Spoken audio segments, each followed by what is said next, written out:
I'm Carmen Twillie Ambar, president of Oberlin College and Conservatory, and welcome to Running to the Noise, where I speak with all sorts of folks who are taking on some of our toughest problems and working to spark positive change around the world and on our campus. Because here at Oberlin, we don't shy away from the challenging situations that threaten to divide us. We run towards them.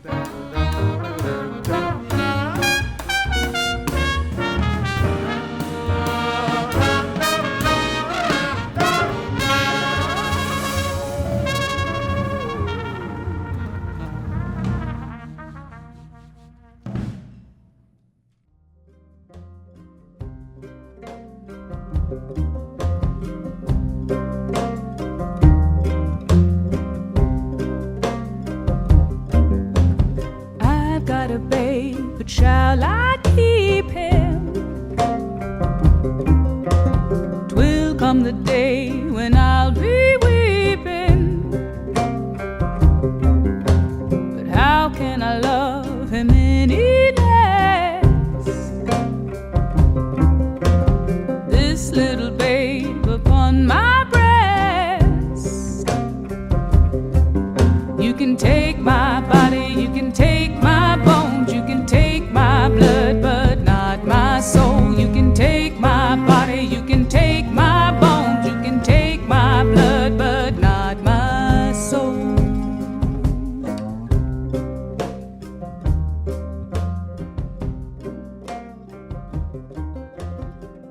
In an industry that loves to put artists into neatly defined boxes, Rhiannon Giddens refuses to be pigeonholed.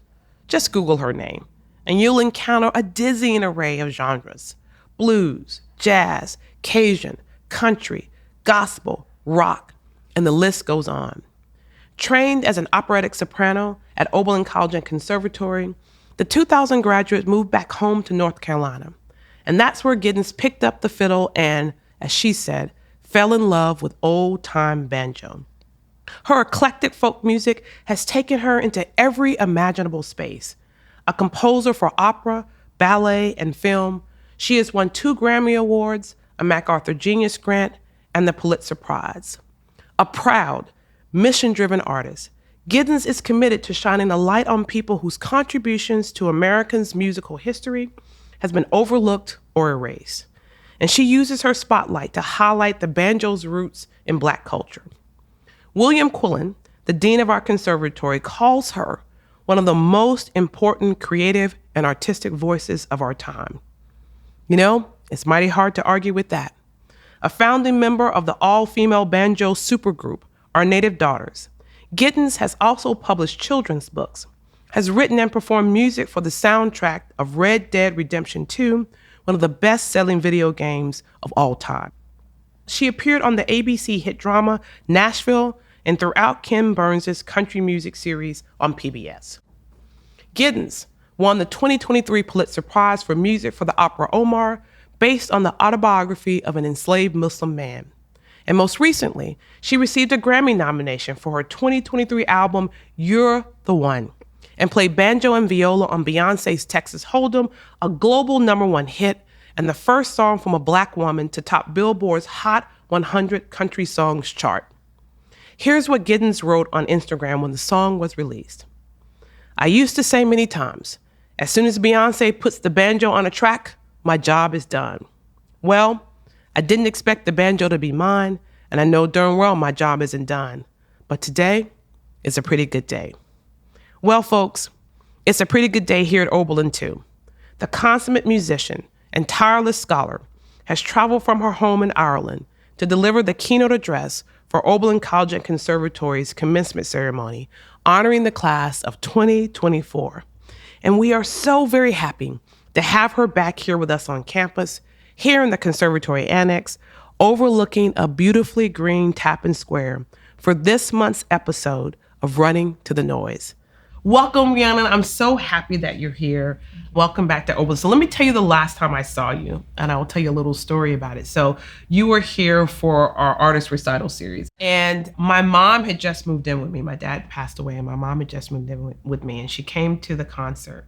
So she's 83 years old, and she walked away saying that was one of the best performances she'd ever seen. Wow.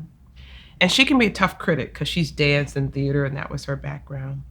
You went through a dizzying array of types of music.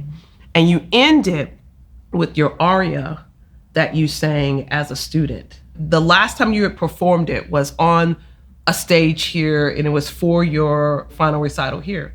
And that's what you sang. I don't know if you remember that. Yeah. Oh my gosh. And I'll tell you why that was so powerful to me, because your willingness to end with that piece, to me, was saying to our students, I am you and you are me.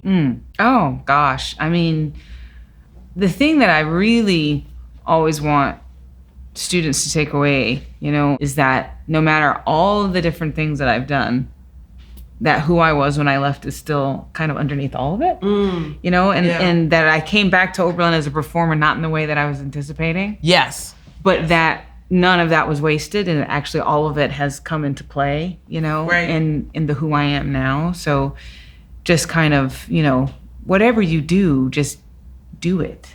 You know what I mean? Yes. You just got to do it, and that will lead you to where you need to go, whether it's where you thought you were going to go or not. But you have to commit to doing something. You are so diverse in all the things that you can do.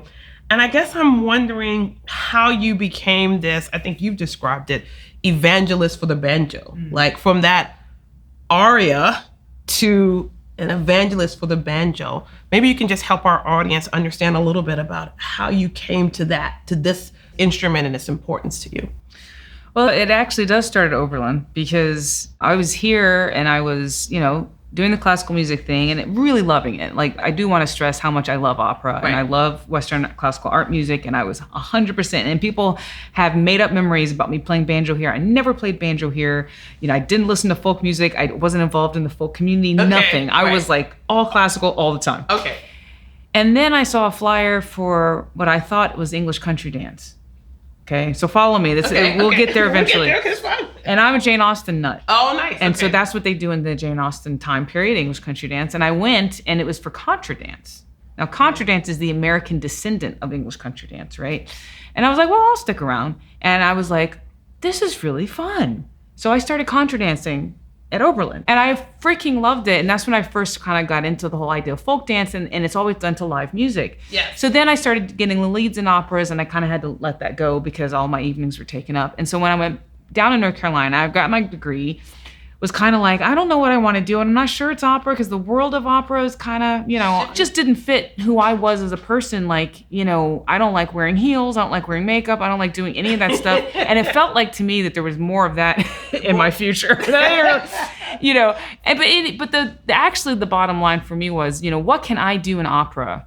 I'm one of like 20 million sopranos. What can I do that actually is meaningful? Okay, makes so I it was different, distinctive. yeah, and I was kind of like having a hard time answering that question. So I came back home to North Carolina, and I started contra dancing. I found the community. There was a very rich community of contra dance where I'm from, in Piedmont, North Carolina, and that is where I first heard the old time banjo. Oh, wow. So I tell you, if I hadn't found that here at Oberlin, you know what I'm saying? Yeah. Like I may not have searched it out, because it was one of those things, if you don't know that it's there, Right. you just have wouldn't no even know to clue, do it. Yeah, right? So it was kind of amazing, and I started hearing the old time banjo. I'd heard the bluegrass banjo. So a lot of people, if they know anything about the banjo, they know the bluegrass style, Right. which was like the Beverly Hillbillies, Right. which is like bluegrass, which is even Bela Fleck, that's his style is based on bluegrass. And that's what I'd heard. My uncle's in a bluegrass band, all that kind of stuff. And when I heard the old time version, which is a funkier, it's a totally different technique, it's more syncopated, it's more dance rhythms, I was like, what is that? And so I started to just hear it all the time when I went to the dances, and I started wanting to learn how to play it. Right. I was working as a administrative assistant at a corporation at this time. I was working 40 hours a week and saving my money. And so I bought a really cheap banjo, and then I also wanted to learn fiddle. So I bought a really cheap fiddle. Any hesitation there, or just sort of picking up an instrument? Was that part of your natural, when you use your voice as an instrument, but this ability to pick up other instruments and just kind of take them on? It's kind of interesting. I obviously have this thing of just throwing myself, I'm going to refer to this in my speech, like shrieking into the deep end of whatever I do. And the way that you approach things. Yeah, because I went to a math science technology boarding school before I came to Oberlin, right? This totally explains why when they talk about all those genres, it's like you're undefinable. Yeah, I mean, because I'm always looking for, I don't really care what it looks like. I'm looking for the essence of it. So like, I learned I wanted to be a singer. Okay, I don't know anything about opera, but they sing all the time. That sounds great. Let me do that. I don't know what I was doing. I got here and had to really just release any kind of expectation of knowing what I was doing, release the ego and just like, accept the instruction that I was being given. Such a lesson. I hope the audience was hearing that. Release the ego and just step into it. Right. Because like I was here to learn. And so I've kind of done that over and over and over again. And it seems to be my superpower. Yeah. Like, so I knew some chords on the guitar. That was it. I didn't know any kind of string, especially not fretless. So like the fiddle, the violin has no frets, and the bow is really hard. I didn't know how hard it was before I picked it up. And then of course I was hooked, but man, it was difficult. Yeah. It was really difficult. When I've read some things about you and watched you, I know that you have, when you've sort of been diving into these instruments, so kind of sitting at the feet of masters and listening and learning. And I guess I'm hoping you can help us know what that experience was like. Like, how do you pick up things from these people who are respected and are historically sort of important? You just go sit there and listen, take lessons. How did you glean from those folks that helped you master these instruments? Well, when I first picked up the banjo, I was just kind of, learning here and there. I would take a workshop. I would, I saved up my money and I would go for a week in the summer and I would go to these sort of like roots music camps. Okay. Where you could like take classes all week, And then you're still working 40 hours a week. Absolutely. Doing well, to get my fiddle and banjo, I took on a second job as a singing hostess for the Macaroni Grill in the evenings. I've seen those hostesses at Macaroni Grill. That was you. Yeah, and somebody would ask for a song and I'd sing, and they'd give me a tip or whatever. I love it. And I worked until I had enough money to buy my instruments, then I quit. Because I was still working 40 hours a week at the day job, right? So, I know how to work. That's for sure. So I was trying to teach myself and find the instruction where I could. And then I learned about the banjo as an African-American instrument. And that's what I didn't know, And well, let me just stop you right there for a moment, because I do think that your commitment to sort of the history of the instrument and its roots and kind of being an evangelist, not just in your ability to play, but to talk about its history, that feels Oberlin to me, this kind of mission-driven approach to the sort of history. So you started doing that research, and what did you discover that just captured you? Well, even just the fact that, the African diaspora created the banjo in the Caribbean, like that was huge. Like I had no idea Black people played the banjo. I was kind of like walking into the tradition like, hey, can I do this? We always people accept me here. Yes. Kind of like, and not realizing that it was actually a shared tradition that belongs to everybody. And so that really, it activated me in a couple of different ways. I was like, oh, wow, that's amazing. I didn't know this. And then I was like, and why don't I know this? And then that rapidly led to, in whose best interest is it that I do not know this?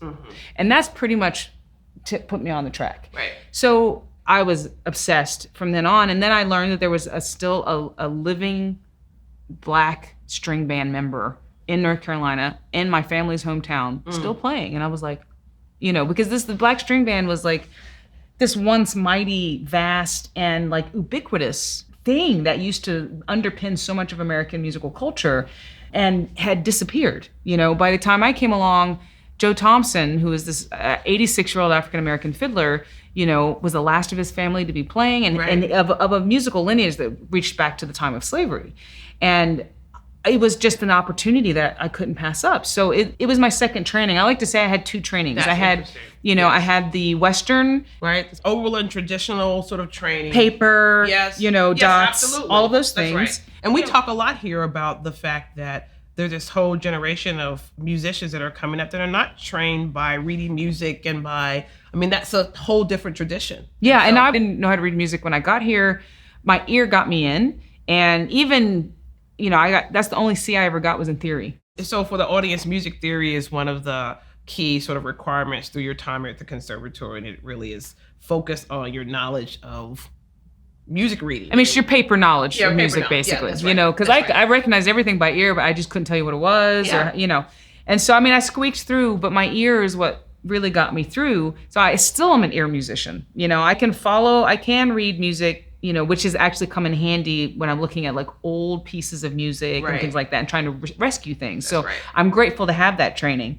But then with Joe, see, he belonged to an older style and talking about like generations older style of apprenticeship. So you go and you play. Yeah. That's it. Yeah. So we would go play with it. It was me and the other original members of a band that I had called the Carolina Chocolate Drops, which was like really a kind of a big deal, like just in terms of being the first black string band in a long time. There was one in New York, but in terms of being really rooted to the Southern tradition, and we were young and we were out there gigging, and the first black string band to be on the Opry, the Grand Ole Opry, and all this kind of stuff. We were kind of making a mark. But before we did that, we all like came down to Joe Thompson's house on Thursday evenings, and we would sit there around him with our instruments. I played banjo, Justin played fiddle, and Don played other things. And we would just play. He would just start playing. He'd go, boys, always boys. That's fine. Boys, what you want to start with today? We're going to start with, how about Still Driving Man? He always picked it, and he always asked us, it was always Still Driving Man, which is John Henry, the American myth. And then we would just play the tunes, and there was no like, here's how it goes, or this note or that note. It was like, if we got it, he kept playing. Was there any correction or anything? Just if we got it, he kept playing. It would be like he'd stop playing, and the only thing he would say was, boys, I believe that was a little slow. Or, boys, I believe that was a little fast. That was it. And then on to the next song. Wow. So it was really over weeks and months and years of just sitting and playing. There were times we didn't want to go. There were times we were tired. There were times it was hot because, he was 86 years old, so it'd be like 95 degrees in there, and we all like passing out, like playing like this, But we kept going because we knew it was important. Yeah. I don't even think we knew how important it was when we were there. Like, I know now. Yes. I'm like, oh my gosh. But what an education, right? Yes. And it's, as a Southerner, some people know that I grew up in the South. This kind of playing by ear and just sitting and playing with people is really part of the tradition. I mean, that's what a lot of black musicians did. Just sit around and play and listen and play by ear. And if you got it, you got it. And if you didn't, you did it. You better go work on it. You better go work on it and come back again. You go working on your own time. That's right. And then come back again. And you figure out how to do it. And the thing is, the other thing is that it was, my training here at Oberlin was art music, right? It was art music. His music was function music. And it was community music. So he was the Thompson family band. It was his brother, and then he and his cousin, and they played for the dances in the community. They were function musicians, and that used to be a much larger portion of music making than it is now. Everybody making music now to be famous, to be rich, to whatever, to keep the lights on maybe. But like, for a lot of human existence, musicians had a function in the community that was very important. I mean, he didn't charge us, right? Yeah. It was like, of course, you come play and I pass this on. That's what you do. And so now me and Justin, the fiddler, we have started doing jams where we just go and play and people can show up and they can play. And that's it. This is not supposed to be in a classroom. What I learned in a classroom was fabulous. Right. And I love that too. And so with those two trainings, together, I do what I do, but I value them both equally. So you mentioned the chocolate drop. You talked about being the first black string band to perform at the Grand Ole Opry. And I guess, we've had a lot of discussions now about the reception of black folks in the country music and all that. Can you just tell us what the reaction was at that time? Like, do you recall anything other than a welcoming environment? I mean, they were, I'm gonna get myself banned. They were very proud of themselves. I'll just say that, this is a healing moment. I was like, healing for who? We were so happy to be there. Of course, Grand Ole Opry is such a big deal, but this can't be an end. Yeah. This can't be, we did that, so therefore everything's great. So it's like, it always feels weird to be in those kind of positions because you, as a musician, as a young musician who loves country music, you're like, I'm at the Opry. Yes. But you're also like, but I'm also at the Opry as the first black string band to play the Grand Ole, you know what I mean? It's like this weird kind of expectation and this weird, I don't know, then we get up on stage and the audience like totally, ask us for another song, which is like, rare. And it just, so there's parallel things going on. When you are representative, it means that there's always two things happening. So it's funny you say that because I've had several conversations around this very topic over the course of this Running to the Noise podcast about being the first. And I happen to be the first Black president of Oberlin. And there is this duality in it, this kind of joy about it, but also a concern about it too. And I think that's kind of what you're expressing. Like, what do you quite do with it? Because you're proud of it and you're happy about it. And yet being the first says something about why did it take us so long to get there? Yeah, and then there's also just like, hey, we're musicians doing a gig. Yeah. You know what I mean? Like, sometimes I like the mission that I have, I'm super proud of having it. I'm super honored to carry it. Like, I feel the ancestors clutching my neck sometimes. Yeah. And until I do the thing that they want me to do, it's like I'm ridden. Oh, that's interesting. You know? And feeling that pressure up. Is it pressure? What is it? It's like a hand on my neck. That's all I can tell you. Yeah. It is intense. And it's like, as soon as I do it, I feel it relax. And it just like, sometimes it's a thing that I didn't know what it was until I did it. And then it's just weird. I'm not going to get too much into the freaky deaky metaphysical, but like, sometimes I just want to like, oh, I wrote a song about sunflowers. Yes, this is just about sunflowers. Yeah. Nothing more than that. So let's talk about, you have a new album out. You're the One. It's your first kind of original works, all in one album. Why was this the right time to do that? It's so funny. It's like, I'm already tired of the record. It's like, it's so not me. It's so like, it was important to do. Okay. And I'm glad that I did it because I had all these songs that needed to be aired. I think they're really good songs.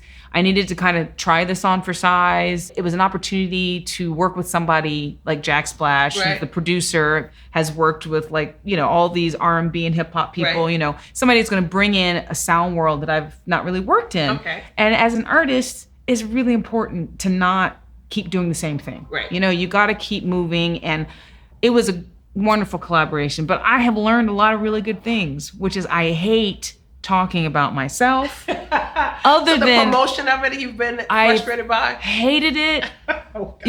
Like trying to talk about, okay, what this song, blah, blah, blah. So who is the Louisiana Man? Let's talk about your relationship. And I'm like, oh my God. I saw you on, was it Jimmy Kimmel doing Louisiana Man? Yeah. Yes. And so you having to talk about who is it and what. And I'm like, why does anybody care? It's like I've spent most of my career walking a fine line, talking to people about slavery, right, minstrelsy, right, the banjo. And I'm sitting there going, you want to know about my relationships? Like, this is, you know what I mean? It just was not a transition that I took to very well. That's interesting. And I'm already thinking about the future. So it's like, I'm super proud of the record. I'm a good songwriter, but I started writing songs to tell stories of enslaved people. That's why I started writing songs. I was not a songwriter. I was an opera singer, which you sing other people's work, right? Right, that's right. And then I was a folk singer, which you sing everybody's work, that's right. The pluralistic idea of folk. But it really, for me, my best songs are in service of other people's stories. Interesting. And that's what you learned. You thought it was the right thing to do this. You're glad you did it, but you learned that about yourself. I did it. And it's done. You know what I'm saying? Well, I have to say, I've been following you on Instagram. It seems like the crowds have been crazy for it and following you everywhere and enjoying the album. Well, they're enjoying the show. Yeah. The thing is, like, I have built my fan base over the years. Every show they have come to is different. Every single time I go out on tour, it's a different show. There might be a few things like maybe I'll end on this song a lot or whatever, but the show is going to be different because I want people to follow me because of what I do, not the hit that I had or one album, because I'm never going to just sit and do the album ever. I did it for a few shows and I was like, I can't. And actually I had major vocal problems last year. So it led me to having to scrap what I was going to do and do more of a band situation, which actually I was like, oh yes, this feels right. This is me. I'm a band person. Yeah. I'm a part of a band. I'm a part of a collective. I'm not really comfortable being like the fronts person and kind of. That is so interesting. I don't know what I expected you to say, but I didn't expect you to say that. But I think that this learning that we do through our careers about the things that are of value to us and how we see ourselves. And I've heard you talk a little bit about the music industry and what it requires and what it needs. And so as I think about that part of what I know about you, it does make sense that you have learned about how you want to do this work. And it's about doing other people's work in the service of a story in a different way. Yeah, and if I can use my platform and my, sure, put on the makeup. Yeah. Sure, man, I'm pretty, whatever. Yeah. I'll use all the tools available, right? Absolutely. But they're tools, and I don't get confused that they are me. You know what I'm saying? So it's like, that has kept me sane in this industry. Also, like, my first solo record was at 37. T-Bone, you had some grounding. You knew yourself a I've been bit in the more. chocolate drops, and then T-Bone Burnett was basically like, yeah, it's time. Yeah. You need to, and he like threw me off the cliff, And even that record was like, these are the songs from women in the industry that I admire. It's still like, I'm like, who do I highlight? I'm descended from an ancestor and I want to be a good ancestor. So there's always the through line in everything that I do. I always have to feel like I'm part of the story and that I'm here in service. Like, I can't stress how important that is and how away from it we've gotten in the music industry, which is why it's eating itself. That it's not in service of the stories and of, it's in service of something else. It's in service of money, fame. Yes. My mom always told me never do anything for money, property, prestige, power. Because when you have those things, that's all you have. You got to go for the core of something that means something that's going to make the world a better place for people. Because then when you have that, you have that. Yeah. Well, I mean, speaking of money, fame, prestige, power, all of those things, I know I owe the audience a conversation about Texas Hold'em and Beyonce, and because if I don't do that, they'll come and get me. She talks about wanting to do this album because she was not welcome in a place where she felt that she should have been welcome. And the audience is presuming that that's when she was in the Country Music Awards with the then Dixie Chicks singing.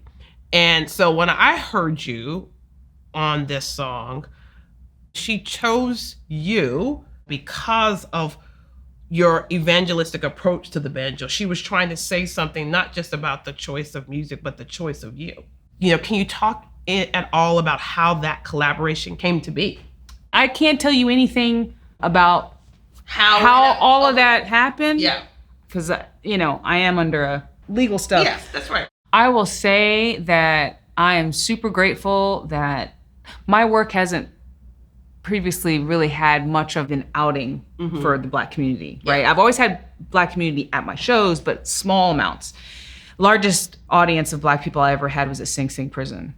Okay. Which has... That's a lot of things to talk about. That's a lot. Yeah, that's a lot. That's a lot. Yeah. So, and that hurts. Yeah. It hurts on so many different levels. But I've just, I'm like, well, I'm telling the story to who I can get the story to. So when an opportunity comes to play banjo for, I've always said in previous interviews, if anybody can get the banjo to Black people, it's Beyonce. Absolutely. Right? And we've heard you say that. And basically you sort of jokingly say, my job will be done, so to speak, when that happens, right? Only. Yes, once it happens, you got a little bit more to do. Yeah.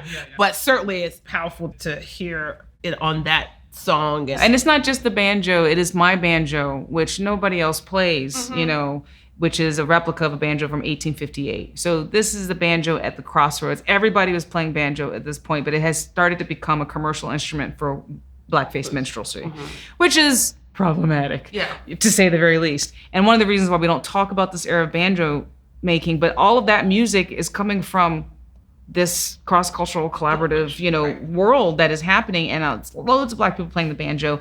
And the banjo that I play would have been a gut string instrument, skinhead, wooden hoop, and it is really like I was saying, the crossroads between Africa and Europe. It is not fretted yet; it's fretless, and it really still recalls the sounds of the African ancestors of the banjo. Those lute-type instruments that are all over West and Central and South Africa. And yet there's been already technological advancements to it that mean that it can be replicated. Right. It can be produced in a factory, all these kind of things.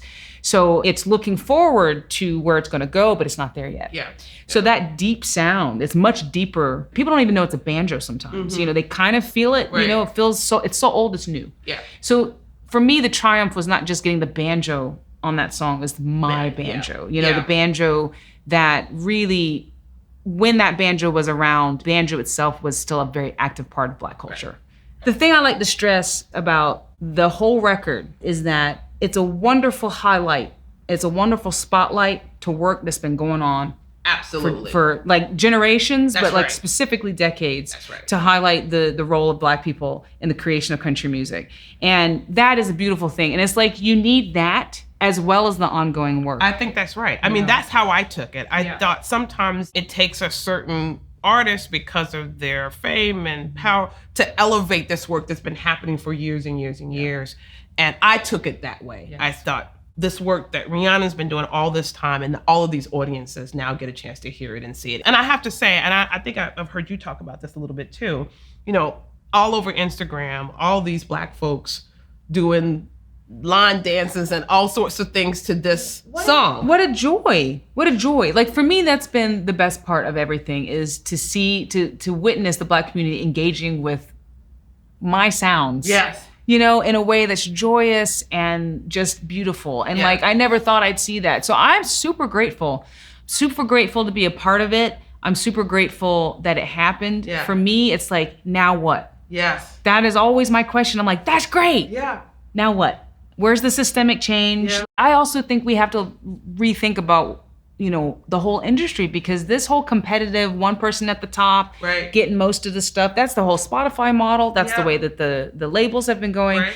And what it does is it scoops out the middle class musician, which is what has happening to every other industry, but people don't realize it's happening to music too. Of course, there's people like me, people like Alice Randall, people like Jake Blunt, people like Reese Palmer, people like Holly G, people that have been talking about this stuff for a long time.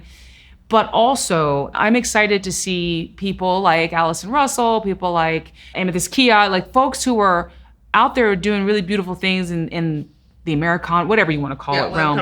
But this idea of collaboration, Yola and Layla McCalla and all these people, a lot of Black women, a lot of women of color doing this work of going, you know what, you can't pit me against her. This is like, the establishment says there can be only one, like the Highlander. And it's like, we're not playing that game. And that's what we have to disrupt by saying no. We have to disrupt by saying, we're not playing this game, and we have to have enough consensus to do it. When I first entered into the field and I lived in Nashville, I felt very alone, you know? So I left. You know, and that's what happens. You come in, you run up against the walls. Like people are like, yeah, come on. And then they're like really, they're like, and you kind of go, well, actually, what am I doing here? Why am I even doing this? You know? And then you leave. But when you have multiple people, you have community. I think the other thing that you all are doing that's so powerful is just trying to break down this, you know, this type of music is Black people music, and this type of music is, you know, and who would have thought, if you could sort of rewind, that human beings would come up with kind of racialized music genres? I mean, that just is crazy when you take a moment to think about it. It's all in service of money. Yeah. All of it. Because like when you look at pre-1920s, people played everything. Yeah. People listened to everything. You know, you still see some remnants of that in like 70s AM radio, right? They had everything next to each other. People loved it, right? But it doesn't sell records in the same way as creating genres. And then you can just really push, you know, a certain thing to a certain demographic or whatever. And that's what happened when the recording industry came into being. And the racialized genres, it just are an outgrowth of the racialization of the United States, which is basically race used as a tool to enforce class and to create a permanent underclass, right? So it's all about money, always. Happens again in the 50s and 60s as you start having to separate the R&B versus country. All of those are outgrowths of the hillbilly versus the race records. Anytime it starts coming together again, the folks who are in charge, who are making the money, come back down and go, right? And it just happens over and over again, and they're just really open about it. And that's the thing that kills me. I'm like, nobody's pretending like this isn't happening, so why don't we know this? Like, we have to educate ourselves, because the more that is happening, you know, from a monetary point of view, it goes then into the cultural point of view. And then you have people going, oh, she can't make a country record because they're ignorant. That's right. Because they believe what they've been told, which we all do, you know? Right. And that's why I thought it was, I don't know how it came to be that you were on that record, but to me, that's what I took from it. It's like, no, this music is for everyone. We're not going to be in that space anymore. And partly I think it was because, as I said at the beginning of the show, I was sitting watching your performance here at Oberlin, and we went everywhere. We went to every piece of music. We weren't denied any genre. We went to jazz and to R&B and to country and to classical. We went everywhere in that one show. And that's the way it should be. Well, that's the way it should be. Because that's the way it was. And that's the way it is. That's the way it is. You know? That's the way it is. There's like people doing this and making the music and enjoying the music. And it's just like the music industry. I can't forget, it is industry. Right. Right? When you have an empire, empire's always bad. Yeah. I'm sorry. Yeah. I don't care if it's a music empire or if it's a colonial empire. It means that the people at the top have most of it at the expense of everybody else. Yeah. And it's just like, that is antithetical to what music has served the human condition for millennia, which was bringing us together, to grieve together, to celebrate together, to court, to understand each other. To understand each other, right? Yeah. So that is why I do these things. That is why I did I don't know how many interviews when Cowboy Carter came out. I was like, talking about some free emotional labor. All right, let's go. How many more times can I talk about this? But it's so important. So important.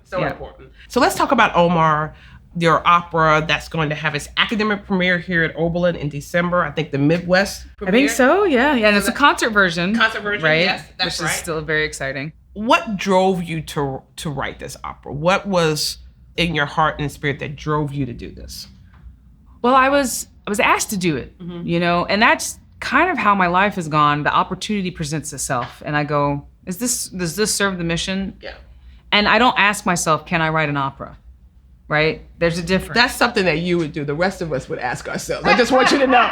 So the audience knows she's talking about jumping into the fierce without any concern. I think a lot of us would ask ourselves that question, but you didn't, so that's good. But the thing is, it's like, every single time I've done this, the universe has provided. Right? The universe has provided the people that I need to help me. Because if you go into something knowing that you don't know how to do it, and also knowing that you're never going to know everything about how to do it, you are open to your collaborators. Yeah. So when it was the folks at Spoleto, who, Spoleto USA, which is it's a big festival, music festival in Charleston, South Carolina, somebody else had brought them the story of Omar, and then they got the idea to write an opera about it. And so when they approached me about this, I was like, why don't I know about this man who spent over 50 years of his life in my home state? Again, like the banjo, it just makes me mad. Right. Why don't I know this? Right. And when I get mad, I get motivated, And then you want to write an opera about it. I just said yes. I just said yes. And of course I had second thoughts. Of course I was like, what am I doing?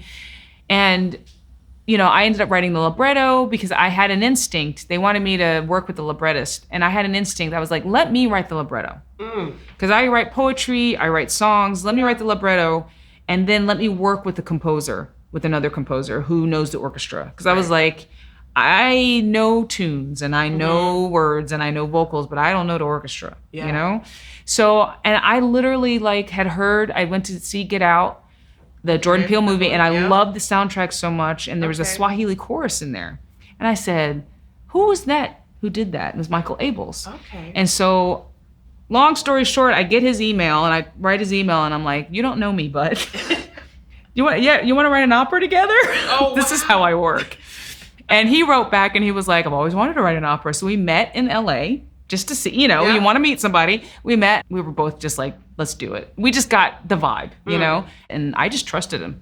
Wow. I just trusted him, That's how I work. I'm like, at this point, I have an instinct now. I've trusted the wrong people enough to know. But I think it's something you said earlier on too about just doing your own album. Like you've gotten to the point in your life where you know yourself and you know what you do and you can trust yourself. I mean, so many gems you dropped about the universe being open to what the universe tells you to do. And believing that the universe will send the collaborators and people that you need to make it happen. This is it. But you have to have your eyes open and ready for it. Yeah. You have to be ready for it. And I would write, because I was writing the part of the master for my friend, Daniel Okulich, who I went to school with. And I would text him and be like, what am I doing? What am I doing? This is crazy. And he would just be like, calm down. If they wanted, John Adams, they would have hired him. They hired you. So do it the way you do it. And I was just like, you're right. I also had to create the story, because the autobiography is like this long. Yeah, right. You create the whole narrative. Yeah, to read the Quran, I had to do all this research on Islam in Africa, and trying to just let it all in. And whenever I got stuck, I went back to Omar. I went back to his words. I went back to the surahs that he quoted, the bits of the Quran that he chose to put in his letters, the things that he was communicating while also knowing that people were watching him. I mean, this man's life. So I kept going back to his words, and there was a lot of there's definitely ancestral involvement, and so because sometimes stuff would just like bleh, would come out. So I just, it did make sense, actually. You know, like on paper, it was like, that's crazy. But then when I started doing it, I was like, oh, actually, I am uniquely positioned to do this in a way that will, I don't know, like it's just the whole experience was really transcendent. I wanted to read for the audience what the New York Times said about Omar, because I think that it's emblematic in my mind of who you are as an artist. Only a musician like Giddens could have created Omar, for which she composed and recorded drafts and sang and accompanied herself, with an ear for the subtle connections and propulsive dramas. It's nimbly handled. It's a melting pot inspired by bluegrass, hymns, spirituals, and more, with nods to the traditions from Africa and Islam. And it's an unforced ideal of American sound, expansive and ever-changing. That's really lovely. I'll forgive him bluegrass because everything else is amazing. It's such a nice quote. You wouldn't say bluegrass? I say old string band music. Because bluegrass is the commercial music that comes about in the 1940s and 50s. Right. Like it really doesn't exist. They didn't have the right words for that aspect. People use bluegrass for everything. Yeah. You know, and that's, I've, you know, you just have to relax about it. But yeah, no, I felt gotten. You know, wow. I felt gotten, I felt seen. I didn't know. I didn't know people were going to see it. Because like that's what people don't understand. It's not like whether something is good or bad. It's whether it's seen. You know, so a good review means the reviewer saw what you were doing. Right. That's it, because it's all subjective. Yeah. And if you do something, so for me, Omar, I feel good about Omar, not because of the Pulitzer, although I love that. Yes, come on. Course. Okay, no, we should love that. And speaking of first, that's the first Pulitzer to a pair of composers, right? Because composition is not often something done. That's right. In pairs, and so I felt really good about that to strike for for collaborative creation, but and the reviews were amazing because it means that we'll get more productions hopefully. Right. But the thing that makes me the happiest is the audience's response. Mm-hmm. Look, it's not perfect, but overall people really appreciated my approach, and they felt the respect that I had, which is amazing to me. And the singers who I've seen cry, the singers who I've seen connect, singers who I've seen say, I didn't know anything about this and I went and researched everything, and oh my gosh. Yeah. Like for me, that's success. Yeah. And whether it's successful 50 years from now or 100 years, if anybody knows about it, 10 years from now, it has reached the people and has been seen by the folks that it needed to be seen by, and hopefully will continue to be. Well, we're excited about doing it here at Oberlin because I think it's so reflective of who you are as an artist, just an important addition to this field. And it's so you. Yeah, I mean, the idea of coming back to Oberlin, like, it's just crazy, especially this year where I'm the commencement speaker, and it just feels like a big, homecoming year for me. And so to bring, not only to be able to come back and sing in it, because I'm going to sing the role of Julie, but also it's like, I wrote it. It's just like, I never would have dreamed in a million years when I was here that I would be bringing an opera that I wrote back here to be in, then with my buddies that I went to school with. I went to school with Lemmy Pulliam, who's going to be Omar, and he's had his own story. Yes, he has his own interesting story. And we did Nathaniel Dett at Carnegie Hall with Lemmy. It was awesome, right? And his own story of coming back to this work out of being out of the industry and for a while with everybody going, why isn't Lemmy singing? That's right. He's an incredible voice. If you don't know that story, you should Google him and read about his story. And he was a part of Omar from the very beginning, because when we did workshops, Jamez McCorkle, who had been cast by Spoleto, couldn't do any of the workshops, so Lemmy came in and did the workshops. I didn't realize that. So he's actually in kind of the DNA of Omar. Right. He's the first voice I heard sing some of that stuff. So it's really exciting to bring him back into it and to have him do the full role, from beginning to end. That is amazing. And I mean, I'm thinking about how our students must be feeling when they hear you say that, you're an Oberlin student in opera. Could you imagine coming back and performing an opera that you wrote with your friends? I mean, What There more do you want? That's all there is to say. It's like if you could write it down, Yeah. you're like, this is what I want in my life. And the thing is, if I had done that, if I had chased that, we wouldn't be here talking about it. Because like, this is one of the big tenets of what I always tell young people is like, don't chase the form, chase the essence. Because then you will get to the place you couldn't even, I couldn't even imagine this because I'm not big enough. I'm a small, fragile vessel that was given a thing. And like the world, God, the spirits, the ancestors, whatever your personal belief system is like letting them do their thing is amazing because like I'm not imaginative enough to imagine that. Yeah. So why shut that off? That's right. Right? I've heard people talk about that image of letting the universe do its thing. It's like if you were to imagine it, you would plant a tree, but the universe plants an orchard. Yeah, exactly. And so let it all happen as opposed to you chasing, because you just chased the tree. Yeah. Yeah. And the universe has such bigger plans. 100%. And every time I'm reminded of it when it happens, I'm just like, Mama was right. Mama's always right.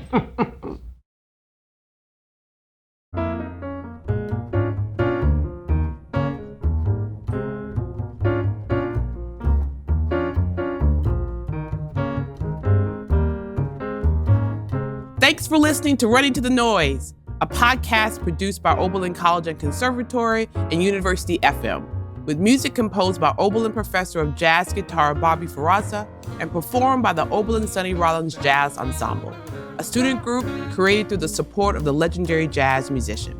If you enjoyed the show, be sure to hit that subscribe button, leave us a review, and share this episode online so Obies and other folks around the world can find us. I'm Carmen Tully-Ambar, and I'll be back soon with more innovative thinking from members of the Oberlin community on and off our campus.